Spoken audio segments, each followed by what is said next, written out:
नमस्कार दोस्तों, concept plus academy के ई लर्निंग प्रोग्राम में आपका स्वागत है। दोस्तों, इस वीडियो में बात करेंगे एक्यूरेसी और एरर के बारे में। इन दोनों से एग्ज़ाम में कैसे क्वेश्चंस आते हैं, उसके साथ साथ इनके बेसिक कॉन्सेप्ट के बारे में भी बात करेंगे। दोस्तों, दो वर्ड के बारे में आप अच्छे से समझ लें। एक है यथार्थता और दूसरा है परिशुद्धता।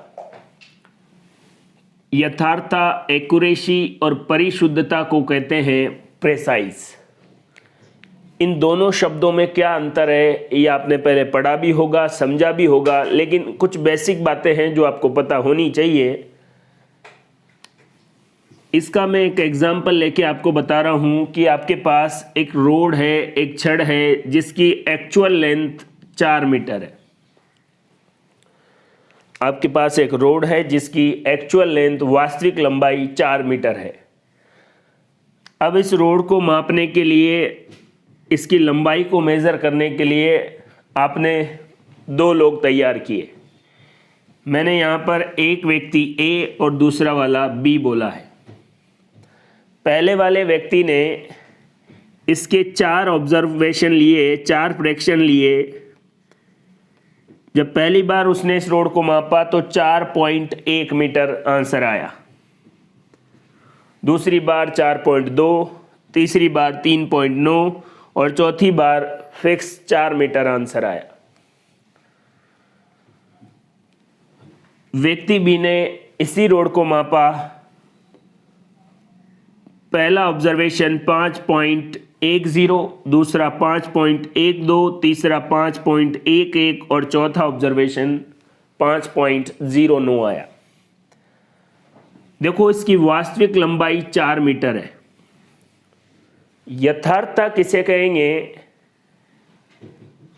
जो मेजर्ड वैल्यू है, जो मापी गई वैल्यू है, वो वास्तविक वैल्यू के, ट्रू वैल्यू के कितना नजदीक है, कितना क्लोज है। प्रेसाइज क्या है कि पहली बार उसने मेजरमेंट किया, फिर दूसरी बार किया। पहले वाले और दूसरे वाले में कितनी क्लोजनेस है, दूसरे वाले और तीसरे वाले में कितनी क्लोजनेस है। प्रेसाइज वैल्यू का मतलब है जो मेजर्ड वैल्यू है वो आपस में कितनी पास पास है। उसका ट्रू वैल्यू से, वास्तविक वैल्यू से कोई मतलब नहीं है। लेकिन एक्यूरेसी का मतलब है कि आपने जो मेजरमेंट किया है, मेजर्ड वैल्यू है, वो वास्तविक एक्यूरेट जो वैल्यू है उसके कितना पास में है। व्यक्ति ए ने जो मेजरमेंट किए उसकी सारी वैल्यू 4 मीटर के आसपास है, और 4 मीटर क्या है? वास्तविक लंबाई। इसका मतलब इसके मेजरमेंट ट्रू वैल्यू या एक्चुअल वैल्यू के ज़्यादा नज़दीक है, इसलिए व्यक्ति ए को एक्यूरेट कहा जाएगा, अधिक यथार्थ कहा जाएगा। व्यक्ति बी जो है उसकी वैल्यू ज़्यादा दूर है, किससे? एक्चुअल वैल्यू से। लेकिन इसकी आपस में जो वैल्यू है वो पास पास है। तो व्यक्ति भी एक्यूरेट नहीं है लेकिन प्रेसाइज है, क्योंकि उसने 4 बार ऑब्जर्वेशन किए और चारों बार जो वैल्यू है वो पास पास आई। ऐसे नहीं कि एक बार 5 आ गई, एक बार 10 आ गई, एक बार 11 आ गई, एक बार 15 आ गई, ऐसे नहीं आई है। जो भी वैल्यू आई है वो पास पास। और एक और बात, वैल्यू 2 डिजिट तक आई है तो और ज्यादा प्रेसाइज हो गया, परिशुद्ध मान हो गया। फिर आपके दिमाग में ये आ रहा होगा कि सर ये यथार्थ है, मान लिया, लेकिन इसमें भी तो वैल्यू पास पास है। बिल्कुल। तो ये जो व्यक्ति है ये एक्यूरेट भी है और प्रेसाइज भी है। ये जो व्यक्ति है ये एक्यूरेट नहीं है, ओनली प्रेसाइज है। तो जब भी कोई मेजरमेंट किया जाएगा वो एक्यूरेट हो सकता है, वो प्रेसाइज हो सकता है, या वही मेजरमेंट क्या हो सकता है, एक्यूरेट और प्रेसाइज दोनों हो सकते हैं। तो क्या एक्यूरेट और प्रेसाइज दोनों एक साथ हो सकते हैं? बिल्कुल हो सकते हैं। और इसका एग्जाम्पल ये रहा, व्यक्ति है एक्चुअल वैल्यू के पास भी माप रहा है और आपस में जो वैल्यू है वो भी बिल्कुल पास पास है। कि अगर एक इंस्ट्रूमेंट आपके पास है और उसका लीस्ट काउंट 0.1 सेंटीमीटर है, दूसरा इंस्ट्रूमेंट आपके पास जिसका लीस्ट काउंट 0.01 सेंटीमीटर है, इन दोनों में से प्रेसाइज कौन ज्यादा होगा जिसका लीस्ट काउंट कम है? प्रेसाइजन वैल्यू ऑफ इंस्ट्रूमेंट, ये क्या होती है? The resolution of the measured value given by the instrument. इस इंस्ट्रूमेंट की प्रेसाइजन वैल्यू 0.01 और इसकी कितनी होगी? 0.1। जो लीस्ट काउंट है वही प्रेसाइजन वैल्यू ऑफ इंस्ट्रूमेंट है। अब एक वर्ड और आता है एरर, त्रुटि। आपके पास कोई भी क्वांटिटी है, उसकी एक्चुअल वैल्यू आपके पास है, आपने उसी क्वांटिटी को मेजर किया और मेजर्ड वैल्यू निकाली। इस एक्चुअल वैल्यू में और मेजर्ड वैल्यू में जो डिफरेंस आता है उसी को क्या कहते हैं? एरर कहते हैं, त्रुटियां, गलतियां। आदर्श कोई नहीं है, एक्चुअल कोई मेजर नहीं कर सकता, लेकिन एक्चुअल वैल्यू के आसपास मेजर्ड वैल्यू होती है। ये छोटा सा डिफरेंस क्या कहलाता है? एरर कहलाता है। त्रुटियां या एरर्स दो टाइप की होती है, सिस्टेमेटिक एरर जिनको क्रमबद्ध त्रुटियां, यादृच्छिक एरर जिनको रैंडम एरर या यादृच्छिक त्रुटियां कहा जाएगा। क्रमबद्ध त्रुटियां यूनिडायरेक्शनल होती है, ये बड़ी इंपॉर्टेंट बात है। या तो पॉजिटिव डायरेक्शन में एरर होगी या नेगेटिव डायरेक्शन में एरर होगी। लेकिन रैंडम एरर में कभी पॉजिटिव कभी नेगेटिव किसी भी डायरेक्शन में हो सकती है, इसलिए ये त्रुटियां अनियमित रूप से होती है। सबसे पहले हम सिस्टेमेटिक एरर के बारे में बात कर रहे हैं, जो यूनिडायरेक्शनल है, या तो पॉजिटिव में होगी या नेगेटिव में होगी। वो तीन टाइप की होती है, या तो किसी इंस्ट्रूमेंट द्वारा हो सकती है, या जो एक्सपेरिमेंट में कोई प्रॉब्लम कर दी है, आपने सही से ऑब्जर्वेशन नहीं लिए, उससे हो सकती है, या कोई इंडिविजुअल ने ढंग से काम नहीं किया है, उसकी वजह से भी एरर हो सकती है। इंस्ट्रूमेंट की वजह से आए तो यंत्रगत या इंस्ट्रूमेंटल एरर। एक्सपेरिमेंटल एरर प्रायोगिक त्रुटि में प्रयोग में कोई अपूर्णता है, जैसे आपने किसी व्यक्ति का तापमान मापना है, शरीर का टेम्परेचर मेजर करना है, एक आप थर्मामीटर मुंह में डाल के और फिर मेजर कर रहे हो, और एक आप बगल में यहाँ पर थर्मामीटर डाल के फिर मेजर कर रहे हो। यहाँ पर डालने के बाद जो वैल्यू आएगी वो मुंह में जो टेम्परेचर है उससे कम आएगी, तो ये कौन सी त्रुटि हुई? Experimental error. व्यक्तिगत त्रुटि, इंडिविजुअल जो एरर है, वो इसका बेस्ट एग्जाम्पल है। जैसे आप अपनी उंगली को यहाँ रखें अपने सामने, एक बार अपनी एक आंख बंद करें और देखें, फिर इधर वाली बंद करें फिर देखें, आप पाएंगे कभी ये उंगली इधर आएगी और कभी यहाँ आएगी। जैसे आप एक आंख बंद करके ऐसे बैठ के अपनी उंगली से ऐसे किसी जगह पर निशाना बनाएं और फिर दूसरी आंख बंद करें और इसको खोलें, तो आपको पता लगेगा आपका निशाना गलत है, ये तो दूसरी जगह जा रही है गोली। ये जो एरर है ये किसकी वजह से आई है? लंबन की वजह से। तो आपको इसका भी पता होना चाहिए कि कितना डिस्टेंस कितना ऊपर रखना चाहिए। तो व्यक्तिगत त्रुटि, प्रायोगिक त्रुटि और यंत्रगत त्रुटि किसमें आती है? सिस्टेमेटिक एरर में। ज्यादातर सवाल रैंडम एरर से आते हैं, उसको अपन अच्छे से पढ़ेंगे। एक्यूरेसी, प्रिसाइज, ये अपन ने बात कर ली है। रैंडम एरर पढ़ने से पहले मैं आपको बता देता हूं कि सिग्निफिकेंट नंबर, सार्थक अंक क्या होते हैं, क्योंकि रैंडम एरर में जब अपन कैलकुलेट करेंगे तो पॉइंट के बाद कितने डिजिट्स तक हमको आंसर आना चाहिए। कई बार एग्जाम में ऐसे भी क्वेश्चन आते हैं, सेम आंसर आ रहा है और 4 ऑप्शन में, एक में पॉइंट के बाद 2 अंक है, एक में पॉइंट के बाद 3 अंक है, तो आपको आंसर कौन सा टिक करना है। तो उसको समझने के लिए हम क्या कर रहे हैं, सिस्टेमेटिक एरर के बाद एक बार मैं आपको सार्थक अंक या सिग्निफिकेंट नंबर और कुछ इंपॉर्टेंट बेसिक जानकारियां बता दूं, और उसके बाद हम पढ़ेंगे यादृच्छिक त्रुटियां या रैंडम एरर, जिससे एग्जाम में बहुत बार सवाल आ चुके हैं। एग्जाम के पर्पज से अगर कोई इंपॉर्टेंट कॉन्सेप्ट है तो वो है रैंडम एरर या यादृच्छिक त्रुटियां। दोस्तों, एरर में हमने बात कर ली है सिस्टेमेटिक एरर के बारे में। रैंडम एरर के बारे में बात करने से पहले हम बात कर लेते हैं सिग्निफिकेंट नंबर या सार्थक अंकों के बारे में, क्योंकि जब अपन रैंडम एरर कैलकुलेट करना सीखेंगे तब कहीं पर पूरी कैलकुलेशन सही होने के बाद भी आपका आंसर गलत हो सकता है अगर आपको सिग्निफिकेंट नंबर के बारे में सही से पता नहीं है। सार्थक अंक या सिग्निफिकेंट नंबर क्या होते हैं? जब किसी फिजिकल क्वांटिटी या भौतिक राशि का मापन किया जाता है, उसका मेजरमेंट किया जाता है, तो इसे शुद्ध रूप से व्यक्त करने के लिए जिन अंकों का प्रयोग होता है उनको क्या कहा जाता है? सिग्निफिकेंट नंबर या सार्थक अंक। कुछ रूल्स है सार्थक अंकों के संबंधित या सिग्निफिकेंट नंबर से संबंधित, वो आपको याद रखना है। पहला है, सभी नॉन जीरो नंबर या अशून्य अंक क्या होते हैं? सिग्निफिकेंट होते हैं, सार्थक होते हैं। दूसरा रूल है, अगर दो नॉन जीरो नंबर है, दो अशून्य अंक है, उनके बीच में अगर शून्य भी आए तो वो भी क्या काउंट होगा? सार्थक अंक होगा, सिग्निफिकेंट होगा।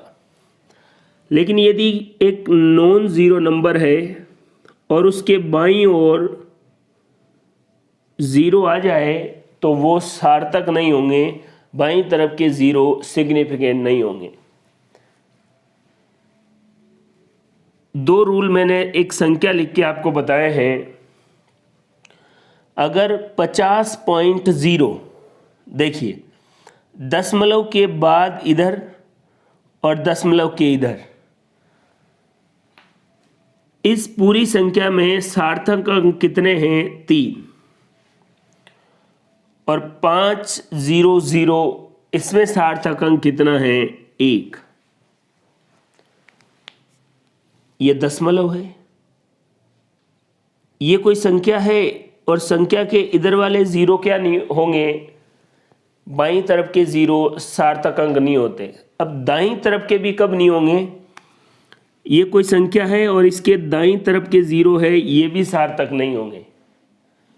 लेकिन अगर दशमलव आ गया तो फिर सभी को सार्थक या सिग्निफिकेंट में काउंट किया जाएगा। आपसे रूल कोई नहीं पूछा जा रहा है, आप बस आपसे पूछे कि इसमें कितने सिग्निफिकेंट या सार्थक अंक है, तो 3, और इसमें कितने हैं? 1। ऐसे सवाल ऐसे भी पूछे जाते हैं कि 1.5 × 10⁻³ में कितने सिग्निफिकेंट नंबर है? तो वैसे भी 10⁻³ इसके पीछे ही लगना है, इससे आपको कोई मतलब नहीं है इसमें कितने सिग्निफिकेंट नंबर हो गए? 2। ध्यान से देखिए, एक वस्तु की लंबाई 5 मीटर,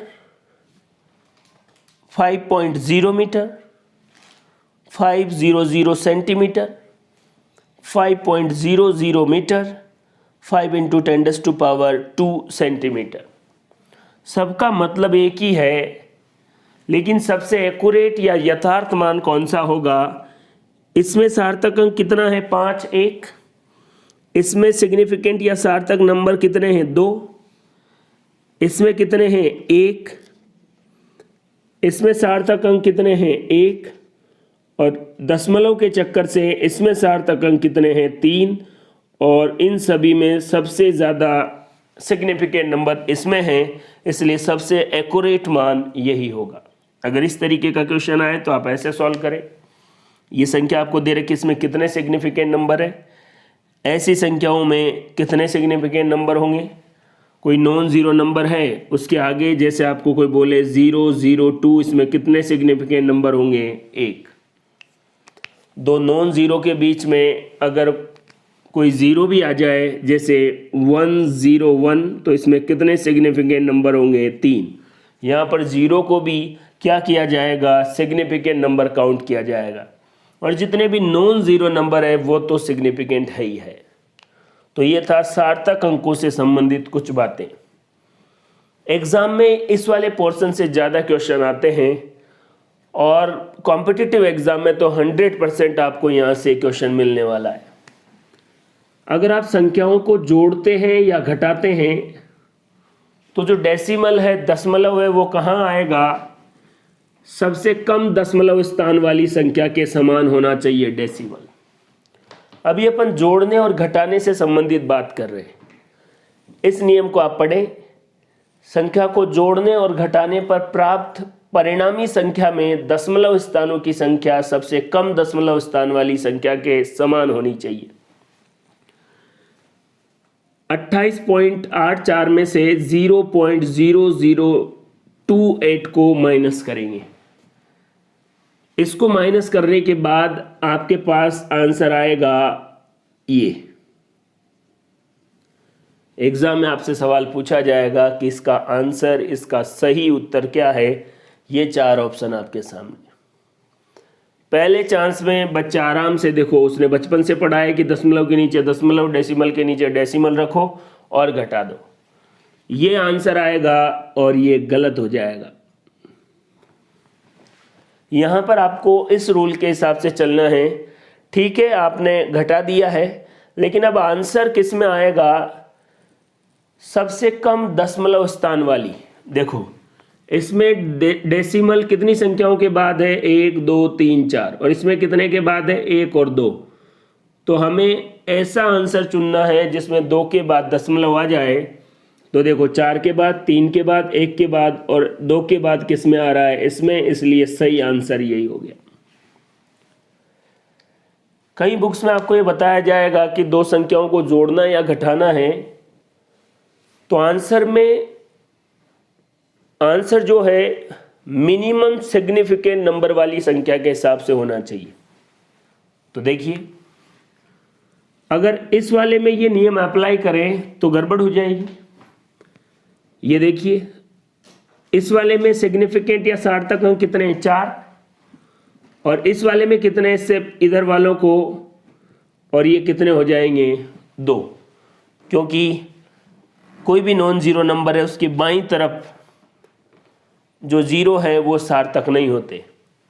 तो संख्या के बाईं तरफ है वो सार्थक नहीं है। तो इसका आंसर किस में आना चाहिए? 2 सिग्निफिकेंट सार्थक अंकों में। तो 2 में तो कहीं है ही नहीं। 2 में तो 28 ही आंसर हुआ, फिर 8 4 का कोई मतलब नहीं है। इसलिए आपको ये बात याद रखनी है कि जोड़ने और घटाने के टाइम दशमलव उस संख्या के हिसाब से आएगा जिसमें सबसे कम स्थानों पर दशमलव लगा हुआ है। यहाँ पर आपको सिग्निफिकेंट नंबर नहीं देखने। देखो यहाँ पर 2 के बाद आ रहा है, जो 2 के बाद आ रहा है वही जवाब हो जाएगा। हाँ, अगर आपको गुणा करना है या भाग देना है, उस कंडीशन में आपका आंसर मिनिमम सिग्निफिकेंट नंबर वाली संख्या के बराबर वाले सार्थक अंकों में होना चाहिए। यदि आपको 2 संख्याओं को गुणा करना है तो जो रिजल्ट आएगा वो रिजल्ट मिनिमम सिग्निफिकेंट नंबर, न्यूनतम सार्थक अंकों वाली संख्या के हिसाब से आएगा। क्या कहना चाह रहा हूं, ये देखिए, इस संख्या को इससे गुणा किया, आंसर ये आएगा। आपको यहां पर ये नहीं सोचना गुणा कर लेंगे ये आएगा। अब आपका आंसर ये होना चाहिए या ये होना चाहिए, या कई बार तो ऑप्शन में यही दे देगा, तो सीधा आप कैलकुलेट करेंगे यही आ रहा है तो बच्चा उसी को सॉल्व करके आएगा। 2 संख्याओं को जब गुणा करना है तो यहां देखिए, इस वाली संख्या में सिग्निफिकेंट नंबर 5, इस वाली संख्या में सिग्निफिकेंट नंबर 3। तो जो आंसर होगा वो 3 सिग्निफिकेंट नंबर में आ जाना चाहिए। अगर ये होगा तो इसमें सिग्निफिकेंट नंबर या सार्थक अंक कितने हैं? 4। और इसमें कितने हैं? 3। इसलिए आंसर ये हो जाएगा। ऐसा ही अगर आप भाग दे रहे हैं, जब देखिए इस संख्या में इसका भाग दिया तो ये आंसर आ रहा है आपके पास दो ऑप्शन है, कौन सा सही है ये आपको देखना है। कई बार बच्चे की चलो 0.07, यहाँ पर भी 2 के बाद दशमलव है तो इसमें भी 2 के बाद दशमलव आ जाए, वो वाला फॉर्मूला यहाँ लगा देते हैं।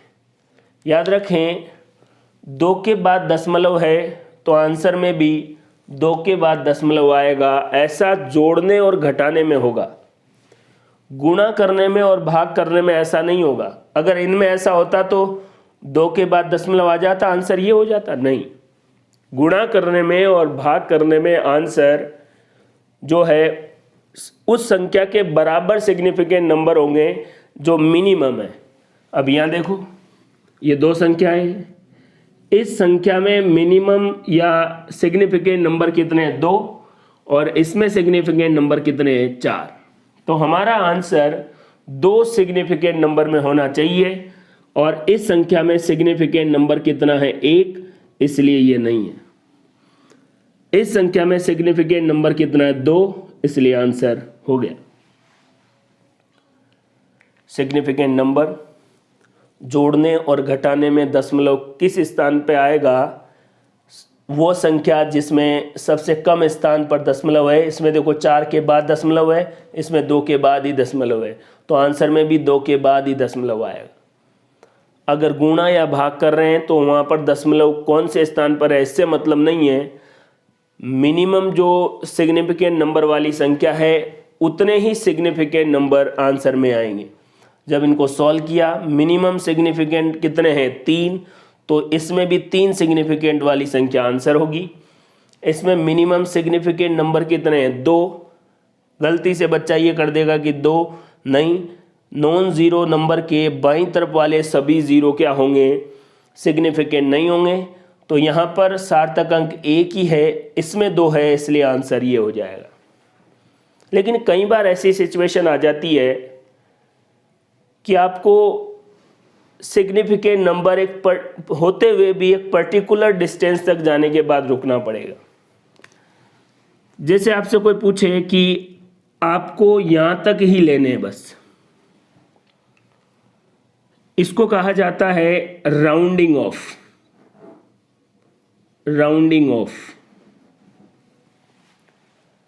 आपसे कोई बोले कि 3 को राउंडिंग ऑफ करो, कहने का मतलब यहां पर सार्थक अंक 4 हैं, लेकिन आप आंसर में 3 सार्थक अंकों तक की ही संख्या लेना चाहते हैं, तो क्या करेंगे? इस संख्या को आपको राउंडिंग ऑफ करना है, तो इसके जस्ट आगे वाली संख्या को देखो। अगर वो 5 से ज़्यादा है तो 5 से ज़्यादा हो गया 6, तो इस संख्या में 1 बढ़ जाएगा और जवाब क्या हो जाएगा? 0.214। अगर जिस संख्या को राउंडिंग ऑफ करना है उससे आगे वाली संख्या 5 से कम है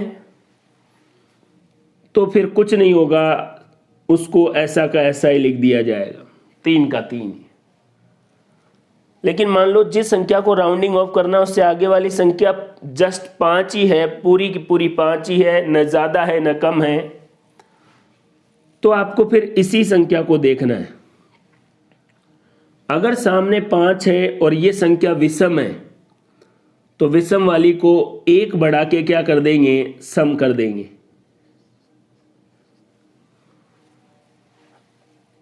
अब की बार आपको इस संख्या को राउंडिंग ऑफ करना है, इससे आगे वाली संख्या जस्ट 5 है। अब आप देखेंगे कि पहले से ही सम है तो इसमें कोई चेंज करने की जरूरत नहीं है। राउंडिंग ऑफ के 4 नियम बिल्कुल सिंपल, जो आप बचपन से पढ़ते आ रहे हैं। जिस संख्या को राउंडिंग ऑफ करना है उससे आगे अगर 5 से ज़्यादा है तो 1 जुड़ जाएगा, 5 से कम है तो एज इट इज। अगर एग्जैक्ट 5 ही है तो इसी संख्या में अगर ये संख्या विषम है तो 1 जुड़ जाएगा, और ये संख्या सम है तो एज इट इज लिख दिया जाएगा। राउंडिंग ऑफ, गुणा या भाग करना, जोड़ या घटाने के टाइम कहाँ पर दशमलव आएगा, सिग्निफिकेंट नंबर कौन कौन से हैं, कौन नहीं होंगे। सिग्निफिकेंट नंबर और राउंडिंग ऑफ के बाद हम बात करते हैं रैंडम एरर के बारे में। दोस्तों, सिस्टमेटिक एरर के बाद मैंने आपको सिग्निफिकेंट नंबर और राउंडिंग ऑफ करना बताया।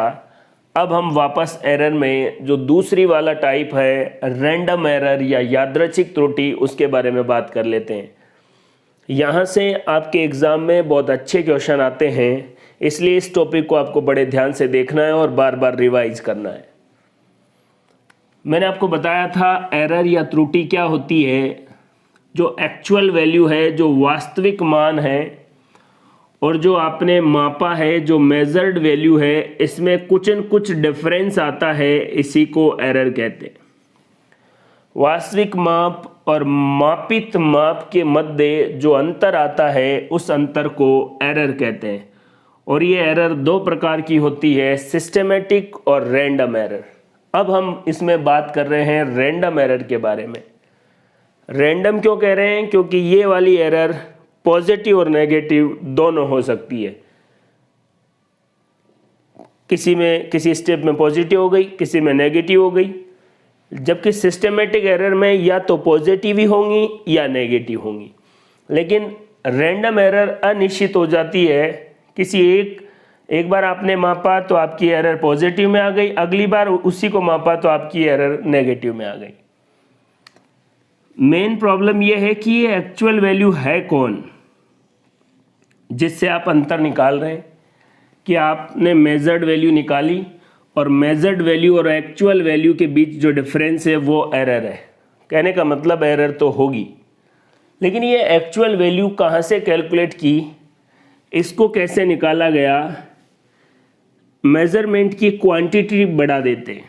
अगर आपको किसी भी क्वांटिटी की एक्चुअल वैल्यू चाहिए तो आप उसके मेज़रमेंट या मापनों की संख्या बढ़ा दीजिए, ज़्यादा बार उसकी वैल्यू को मेज़र कर लीजिए। जैसे फॉर एग्जांपल हमने यहाँ पर 4 बार किसी एक राशि को, फिजिकल क्वांटिटी को मापा, उसका हम एक्चुअल वैल्यू निकाल रहे हैं तो उसका एवरेज निकाल लिया, जिसको मैं यहाँ पर AM कह रहा हूँ। ये मीन वैल्यू भी कह सकते हैं और इसी को कहते हैं एक्चुअल वैल्यू। तो वास्तविक मान क्या है? बहुत सारे मापित मानों का एवरेज कर लो, वही क्या है? एक्चुअल मान है, और जिसको हम मीन वैल्यू भी कहते हैं। रैंडम एरर में जो त्रुटियां हैं, एक है एब्सोल्यूट एरर, एक है मीन एब्सोल्यूट एरर, आपेक्षिक त्रुटि या भिन्नात्मक त्रुटि, और प्रतिशत त्रुटि। पहले तो आपको इनके बारे में पता होना चाहिए।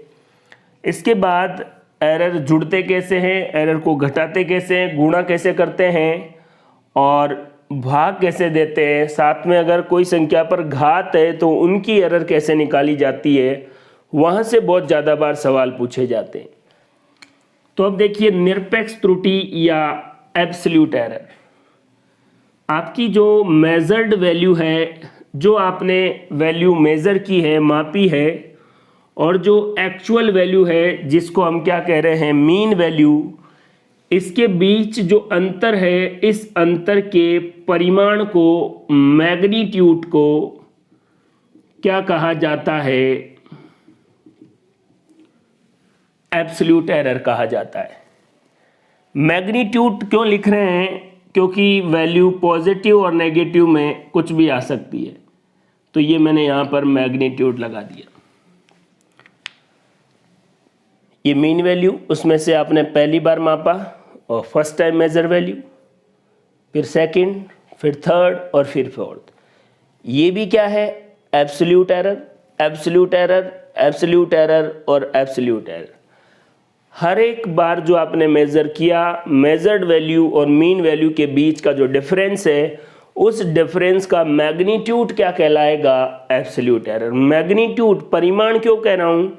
क्योंकि वैल्यू माइनस में भी आ सकती है और प्लस में भी आ सकती है। लेकिन अगर आप मॉड्यूलस कहते हैं, परिमाण कहते हैं, तो केवल संख्या है और वो हमेशा पॉजिटिव होती है। तो ये पॉजिटिव और नेगेटिव दोनों आ सकती है। अब आपको क्या निकालना है? मीन एब्सोल्यूट एरर, माध्य निरपेक्ष त्रुटि। कहने का मतलब, जो आपके पास एब्सोल्यूट एरर थी उसका मीन निकालना है। उसका मीन निकालने के लिए आपको क्या करना है? जो एरर है उसका मॉड्यूलस कर देना है। मैं आपको फिर कह रहा हूँ, मॉड्यूलस या परिमाण क्यों निकाल रहे हैं? क्योंकि एब्सोल्यूट एरर पॉजिटिव में भी आ सकती है, नेगेटिव में भी आ सकती है। मॉड्यूलस कर देंगे तो जो नेगेटिव होगा वो भी आप पॉजिटिव में उसको मानेंगे, तो कोई भी ऋणात्मक मान नहीं आएगा, नेगेटिव आएगा वो भी जुड़ेगा। ये है मॉड्यूलस या परिमाण। तो जितनी भी एब्सोल्यूट एरर थी उनका मॉड्यूलस और कितनी थी 4। यहाँ से आपके पास डेल्टा ए की बार, जिसको मीन एब्सोल्यूट एरर कहते हैं। इसके बाद है रिलेटिव एरर या फ्रैक्शनल एरर। आपका जो मीन एब्सोल्यूट एरर है उसको आप डिवाइड कर दें एक्चुअल वैल्यू से, तो क्या आ जाएगी फ्रैक्शनल या रिलेटिव एरर। सिंपल सी बात, mean absolute error divided by actual value, तो क्या आ जाएगा रिलेटिव या फ्रैक्शनल एरर। और ये जो रिलेटिव या फ्रैक्शनल एरर है, इसी को प्रतिशत में रिप्रेजेंट करना, परसेंटेज बेस पे लिखना, या इसी को 100 से गुणा कर दिया जाए तो इसको क्या कहा जाएगा, परसेंटेज एरर।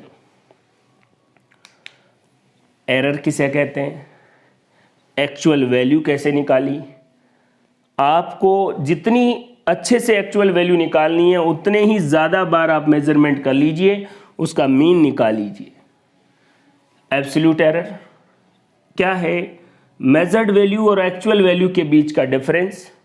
ये नेगेटिव में भी हो सकता है, पॉजिटिव में भी हो सकता है, इसलिए मीन एब्सोल्यूट एरर निकालने के लिए सबका मॉड्यूलस लेंगे और डिवाइडेड बाय जितनी संख्या है, यहाँ पर 4 है इसलिए 4 से डिवाइड, 5 होती तो 5 से, यहाँ पर n नंबर भी बोल सकते हैं। ये आ गया mean absolute error. Mean absolute error को मीन वैल्यू या एक्चुअल वैल्यू से डिवाइड कर दें तो रिलेटिव या फ्रैक्शनल एरर, और फ्रैक्शनल एरर को या भिन्नात्मक त्रुटि को 100 से गुणा कर दे तो इसको कहा जाएगा प्रतिशत त्रुटि या परसेंटेज एरर।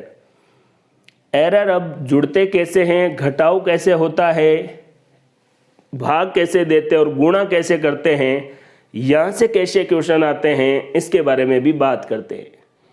अब हम बात करते हैं त्रुटियों के एडिशन की। त्रुटियों को कैसे जोड़ते हैं, कैसे घटाते हैं, कैसे आपस में गुणा करते हैं और कैसे भाग देते हैं। एडिशन ऑफ एरर, दो संख्याएं हैं a और b, उनको आपस में आपने जोड़ा और एक नई संख्या आई x। मान लीजिए a जो नंबर है, संख्या है, उसको मापने में डेल्टा a एरर है, b में डेल्टा b एरर है। तो इन दोनों को जोड़ने के बाद जो संख्या आएगी उसमें एरर कितनी होगी, उसको हम कह रहे हैं डेल्टा x। और ये वाली एरर इन दोनों की एरर्स के जुड़ने के बाद आ जाएगी।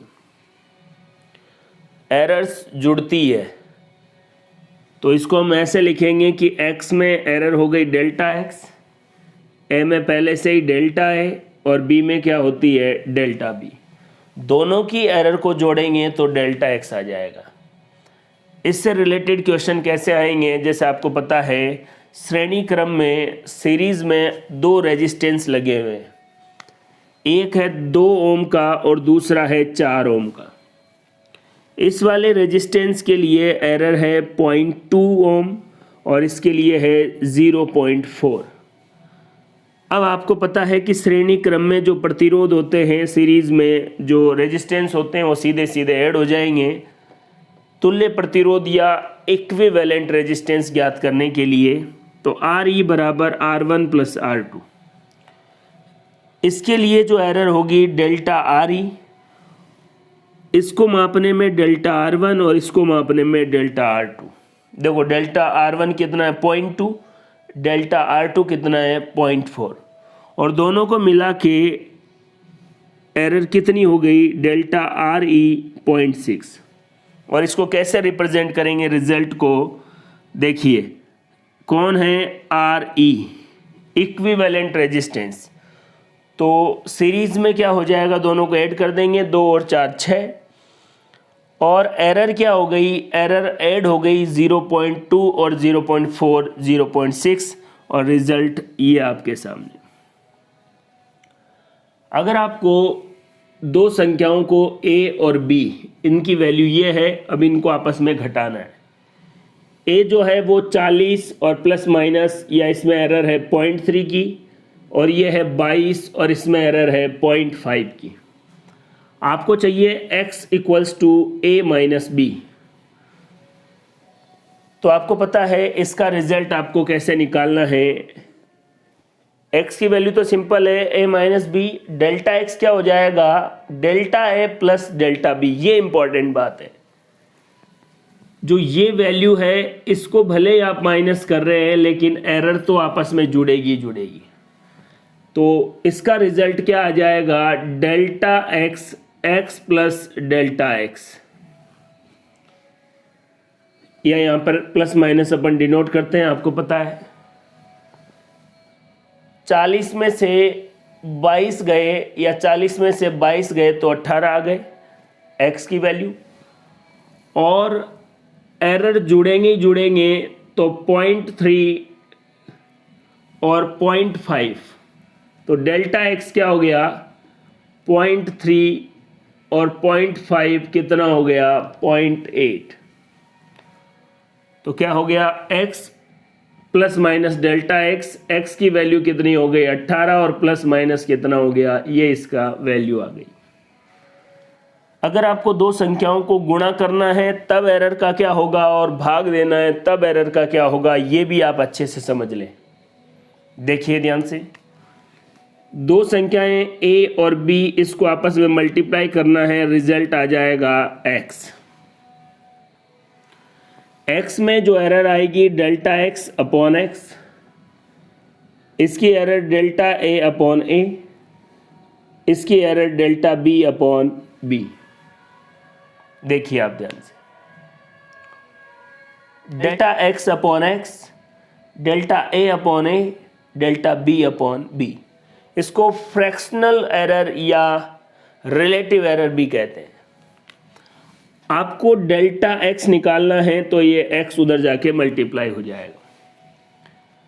जब आप मल्टीप्लाई कर रहे हैं तो गलती से भी ऐसा नहीं कर दें कि डेल्टा x बराबर delta a plus delta b, बिल्कुल नहीं। वो केवल प्लस और माइनस में, जोड़ने में और घटाने में हो रहा था, गुणा करने के लिए ये फॉर्मूला है।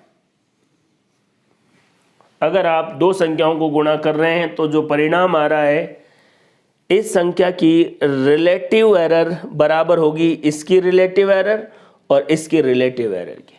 गुणा करते टाइम जो रिजल्ट आया है उसकी रिलेटिव एरर, दोनों संख्याओं को जिनसे आप गुणा कर रहे हैं उनकी रिलेटिव एरर ऐड हो जाती है। ये रिलेटिव एरर ही है, वो उधर x उधर चला जाएगा और आपके पास एरर आ जाएगी। जैसे आपको यहाँ पर एक रेक्टेंगल या आयत दिया हुआ है जिसकी लंबाई ये है और चौड़ाई ये है। एरिया के लिए आपको क्या निकालना है, एरर निकालना है डेल्टा a। एरिया लेंथ या l into b, delta a क्या होगा, delta l upon l, delta b upon b, और यहाँ से a जो है वो इधर चला जाएगा। डेल्टा l कितना है, 0.4, l कितना है 4, डेल्टा b कितना है 0.2 और b कितना है 2। इसको सॉल्व करेंगे 8/5, क्या आ जाएगा, डेल्टा a, इसके क्षेत्रफल को मापने में त्रुटि आ जाएगी। अगर भाग देना है, आप डेंसिटी निकाल रहे हैं, मास की वैल्यू है 6 प्लस माइनस 0.3 kg और वॉल्यूम की है 2 प्लस माइनस 0.2 मीटर क्यूब। ये आपके पास वैल्यू। अब आप चाहते हैं कि घनत्व में डेल्टा डी, घनत्व में त्रुटि ज्ञात करें। तो देखिए, भाग देने में भी ऐसा ही है, जैसे जोड़ने में और घटाने में त्रुटियां जुड़ रही थी। सिंपल यूं कह सकते हैं कि एब्सोल्यूट एरर आपस में जुड़ रही थी, गुणा और भाग करने में रिलेटिव एरर आपस में जुड़ रही हैं। इसकी रिलेटिव एरर, इसकी रिलेटिव एरर आपस में जुड़ी तो डेंसिटी की रिलेटिव एरर आ गई। यहाँ पर आप डिवाइड कर रहे हैं डेंसिटी के लिए मास और वॉल्यूम। मास की वैल्यू ये रही, वॉल्यूम की ये रही। जैसा आप गुणा में करते हैं, अगर दो संख्याओं को आपको गुणा करना है तो उनकी रिलेटिव एरर आपस में ऐड हो जाती है, वैसे ही भाग देने में भी दोनों संख्याओं की रिलेटिव एरर आपस में ऐड हो जाएगी। Delta d upon d, delta m upon m, delta v upon v. घनत्व के लिए रिलेटिव एरर, द्रव्यमान मास के लिए रिलेटिव एरर और वॉल्यूम के लिए रिलेटिव एरर। अगर आपको डेल्टा डी निकालना है तो ये डी वहाँ से यहाँ क्रॉस में चला जाएगा और डी की वैल्यू 6 को 2 से डिवाइड करेंगे तो 3 आ जाएगा। डेल्टा एम कितना है 0.3, एम कितना है 6, डेल्टा वी कितना है 0.2 और वी वॉल्यूम कितना है 2। इसको सॉल्व करेंगे और आपके पास डेल्टा डी की वैल्यू आ जाएगी। आपसे क्या पूछना चाह रहा है ये आपको अच्छे से समझना है। हमने त्रुटियों को जोड़ना, घटाना, गुणा करना और भाग देना सीख लिया है।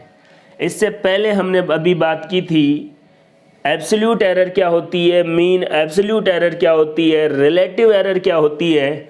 यहीं से सवाल कई बार प्रतिशत त्रुटि से पूछा जाता है। तो अगर ये 100 से मल्टीप्लाई हो गया तो ये क्या हो गया, x के लिए परसेंटेज एरर, तो ये भी 100 से मल्टीप्लाई हो गया तो a का प्रतिशत एरर, और ये भी 100 से मल्टीप्लाई हो गया तो b का प्रतिशत एरर। गुणा और भाग करने में भी त्रुटियां जुड़ी ही रही है और जोड़ने में और घटाने में भी जुड़ रही है। बस जोड़ने और घटाने में सीधे सीधे आपको त्रुटियों को ऐड करना है। कहने का मतलब जोड़ने और घटाने में आप कौन सी त्रुटियों को ऐड कर रहे हैं, एब्सोल्यूट एरर को, और गुणा और भाग करने में कौन सी त्रुटियों को ऐड कर रहे हैं, रिलेटिव एरर को या फ्रैक्शनल एरर को, और उनको 100 से गुणा कर दें तो क्या आ जाएगा, प्रतिशत त्रुटि। और देखिए 100 से गुणा सभी तरफ होगा तो कह सकते हैं कि प्रतिशत एरर भी आपस में क्या होती है, जुड़ती है। रिलेटिव एरर भी आपस में जुड़ती है, चाहे गुणा हो चाहे भाग हो।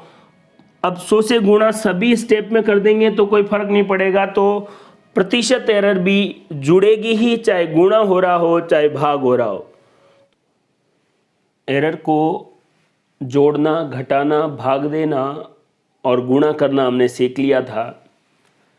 अगर कुछ ऐसा हो कि कुछ संख्याओं के ऊपर घात दी गई हो और उससे संबंधित बातें हों तो कैसे एरर को सॉल्व करेंगे।